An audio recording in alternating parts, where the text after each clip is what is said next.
Thanks so much for being here. Welcome. I'm thrilled to have you all at today's event for combating corruption. I'm Lisa Gilbert, co-president of Public Citizen. Public Citizen has been around for 55 years. We have over 1 million members and supporters across the country, and our mission is to take on corporate power. We litigate, we advocate, we run huge coalitions to try to protect our democracy, and we research the corrupt nexus of money in politics, corporate bad actors, and the misplaced incentives around profiteering within government. I so appreciate you all being here early in the morning for this event. It's an important conversation we're having about how to combat and fight corruption. The salience of this topic has reached new heights, driven primarily by the unethical and corrupt behavior of this executive branch under Donald Trump. I would say the dominant mindset right now of people in America is that the deck is stacked against regular folks. It's getting harder and harder to get by, let alone get ahead. Workers' wages have stagnated for decades, even as corporate profits have been soaring. And the price of basic necessities has outpaced wage growth so much that 49% of Americans can't afford basics. They can't afford food or housing or childcare or healthcare or gas or utilities and on and on. Almost 2 in 5 adults say they couldn't survive an unexpected $400 emergency expense. Meanwhile, the typical CEO is bringing home 300 times what the average worker is. This isn't just an issue of affordability, the buzzword of the day. It isn't just an issue of inequality. What it's an issue of is the elites using their wealth to lobby, to give campaign contributions, to act corruptly and try to adjust the rules of the game to benefit themselves. And when the worst offender of all is your president, it's pretty hard to believe that the system could ever be changed.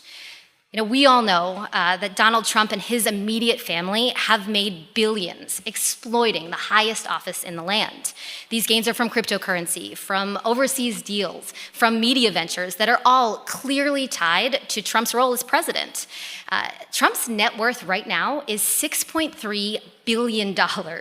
It's an increase of 60% since he returned to office. And Forbes recently wrote that this was the most lucrative year of Donald Trump's life by far. The direct grift is straightforward, it's appalling, and there are tons of examples. But to list just a few, Trump invested in both Paramount and Warner Brothers right while the Justice Department has been reviewing their highly controversial merger proposal. He invested in Oracle at the same time as he brokered their deal to buy TikTok, setting aside all the national security concerns. He invested in Palantir as they competed for and won contracts worth billions. And just this month, Trump used Truth Social to promote more than 20 companies just days after he bought stock in them.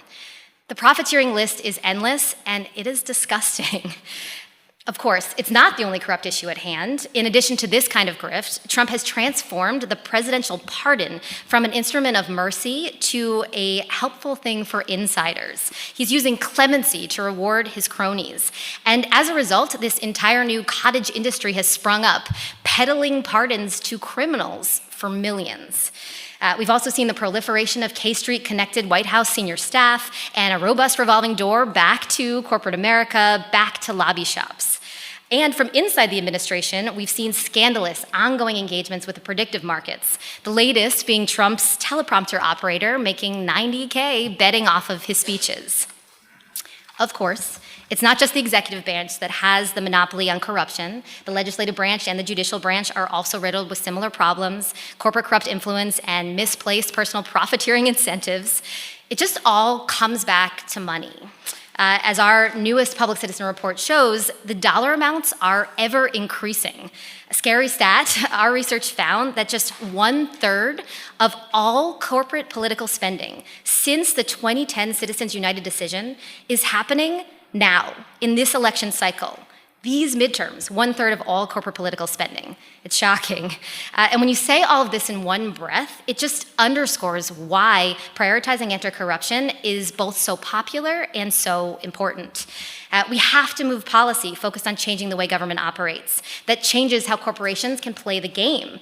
And we also have to push robust accountability for bad actors, using oversight tools and pushing any next administration to prioritize enforcement that grapples with the corrosive corruption that we've all been seeing. So again, I'm so glad that you're all here today with us to really dig in on these themes, to feature a set of experts and senators as they share their take on corruption and what we need to do to combat it.